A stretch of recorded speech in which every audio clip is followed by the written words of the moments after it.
in your book that came out last year, The Creative Curve, which is, as Jay said, an incredible book. I encourage anyone to go to Amazon or your favorite bookseller and grab this.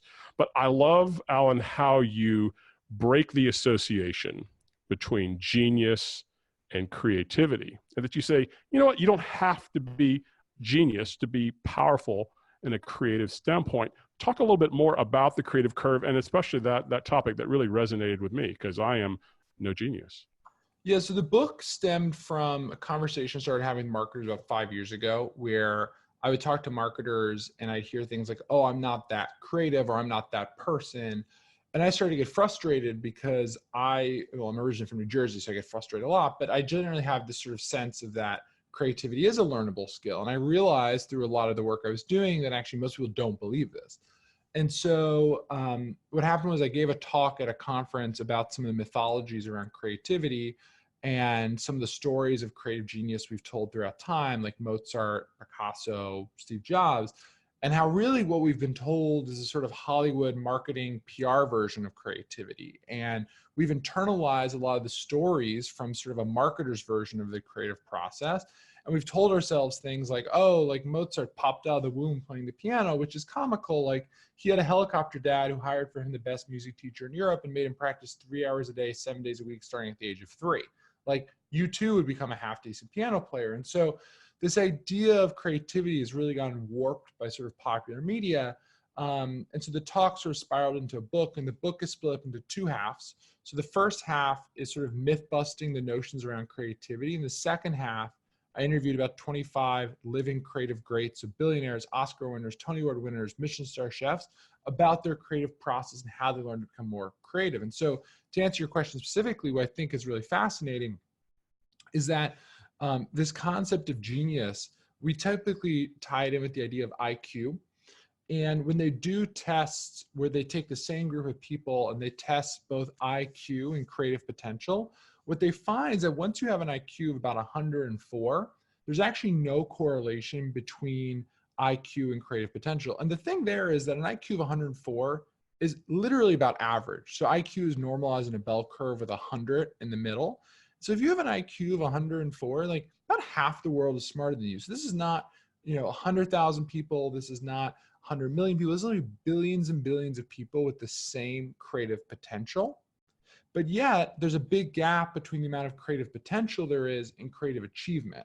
And so what the book ties into is that when you actually look at the science around this, when you actually talk to people, what you find is that a lot more of what changes people from having creative potential to having creative achievement is about the social system they exist in, how they interact with other people in their creative field, how they gather resources, how they gather skills, and how they execute on those things. And those are not things that are sort of naturally born or sort of divinely given to a certain few, but those are things that anyone can take advantage of if they know how to do it. Alan, I think you've done some other really interesting things, and I think this kind of speaks to that art and science that we were talking about earlier as it relates to your cadence calendar on LinkedIn. And you have a very prescriptive calendar or cadence that you kind of keep to.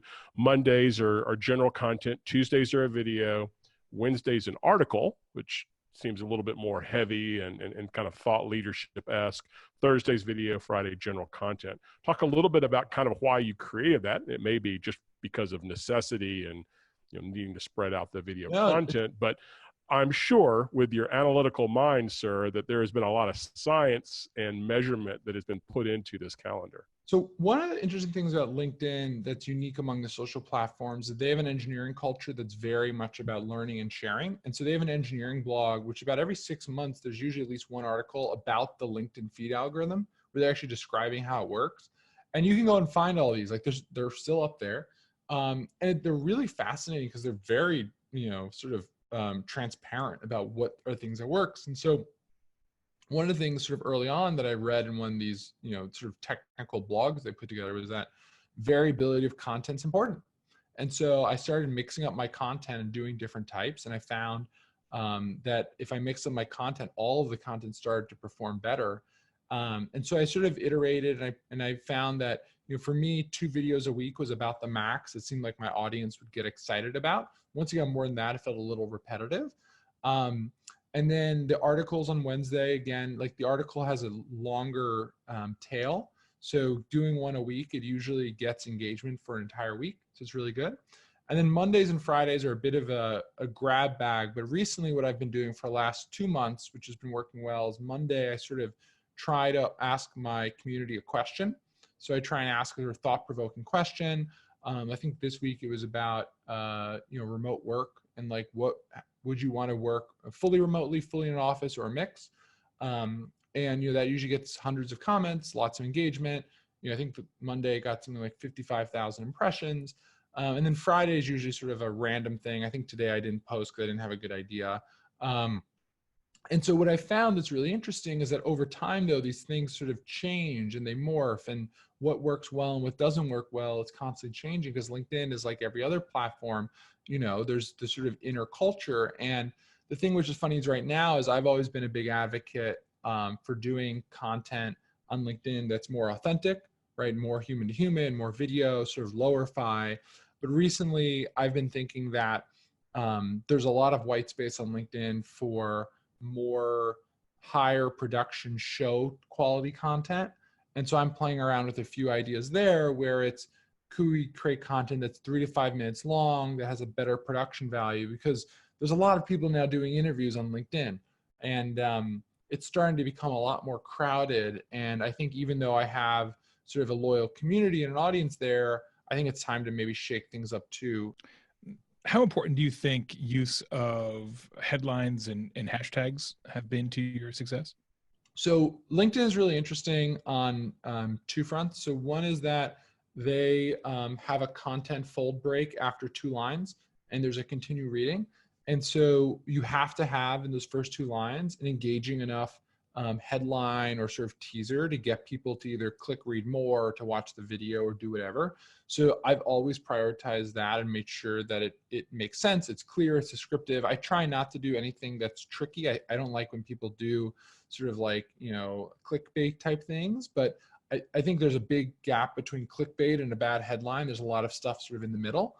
And then the other thing that's really interesting is about a year ago, LinkedIn announced this focus on hashtags, where they were going to start surfacing content to users based on their interests and and then also the hashtags on the content.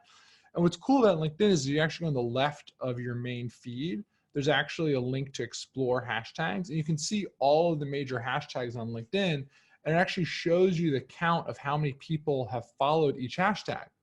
So like, hello, like this is like pretty straightforward. So you actually can go and see what are the most popular hashtags and create content that's tailored to that. Or when you have content related to that, be sure to use those specific hashtags. And LinkedIn has this new sort of content boost, where if your content's doing well in a particular hashtag, it'll create a notification that says, Jay Baer's video is trending in hashtag marketing, and anyone who follows hashtag marketing will get that notification. And so the hashtags not only have the benefit of making sure your content is shown to the right people, but there's this extra amplification effect if your content's good. And the best thing is LinkedIn literally tells you which hashtags to use. So it's not even like crazy rocket science. Last kind of question in terms of 2020, Alan, you have your finger on the zeitgeist of all of this. You're obviously going to be spending more time on LinkedIn and with the longer form content, but not that much longer as you articulated. Where else, if you were a social pro, would you putting your chips in the roulette wheel of social media? Great question. I think that the few things I would think about is that I'm not 100% convinced will work, but I think have a good chance to work. I think LinkedIn is generally a big opportunity for anyone who touches B2B. I think it's getting more crowded, but I still think there's an incredible amount of running room. I'm sort of like fascinated / curious / haven't yet figured out all these new texting services that are coming, because I think that there's something about like a human relationship. Like I probably receive on LinkedIn 10 to 20 DMs a day, plus DMs and other things. I try and like give thoughtful responses. And I think of that as social, right? Like that to me is also an extension of social media. And I think that in many ways is more important than some of the more public content. in terms of building a relationship with your audience. And so I think that anything that brings an audience closer to a creator or brand is really interesting. And what that looks like, I still think is sort of morphing.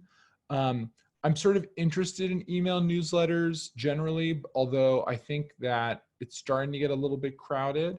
But I think for social media marketers, there's something interesting there because a lot of these, you think about the concept of an engagement pod, right? Which sometimes get a pretty bad rap, but I think about like intentional engagement pods. So like if I'm a brand, for example, if I have some top fans, can I send them out in an email newsletter? Hey, we posted this new piece of content to support us. Could you go and like it, right?